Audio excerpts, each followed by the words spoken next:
When Thomas turned 68, he began counting time differently. Birthdays no longer felt like milestones, they felt like reminders. Each year, his father's age at death loomed closer, 73. And though Thomas was healthy by most standards, he could not ignore the quiet ticking in the back of his mind.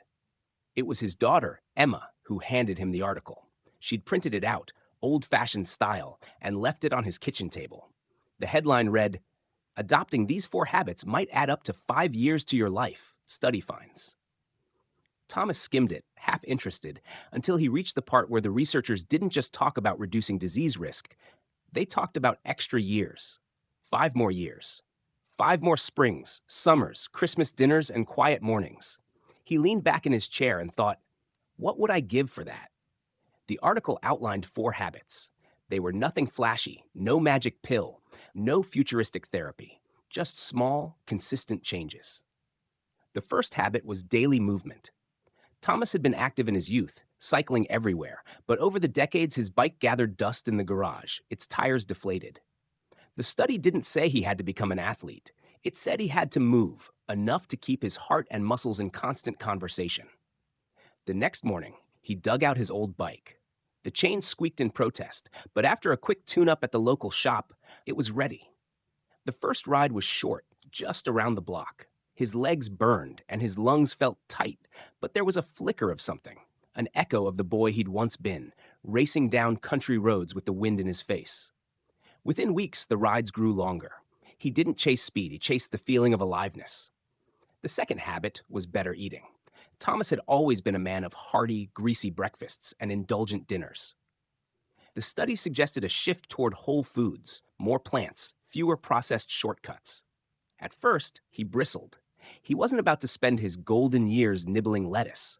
But Emma, a patient cook, invited him over for a meal that challenged his assumptions: roasted vegetables drizzled with olive oil, grilled salmon, and warm, crusty bread. It was satisfying without the heaviness. Slowly, Thomas began swapping out old staples. Sugary cereals became oatmeal with berries. Steak twice a week became once balanced with legumes and salads. He noticed the change in subtle ways. His afternoon fatigue lifted, his digestion eased, his skin even looked brighter in the mirror. The third habit was social connection. This one surprised him. He'd never thought of friendship as a health investment, but the study claimed that people who nurtured relationships lived longer. After his wife passed away, Thomas had withdrawn. He had neighbors, but he waved from a distance. Friends called, but he found excuses to stay home. He decided to change that. He joined a local book club, even though he hadn't read a novel in years. At first, he mostly listened, letting the voices of others wash over him. Gradually, he began speaking up, sharing opinions, even laughing.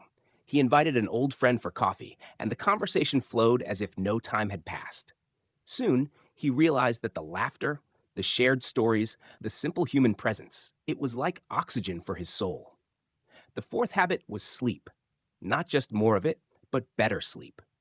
The study was clear. Poor sleep shortened lives as surely as poor diet or inactivity.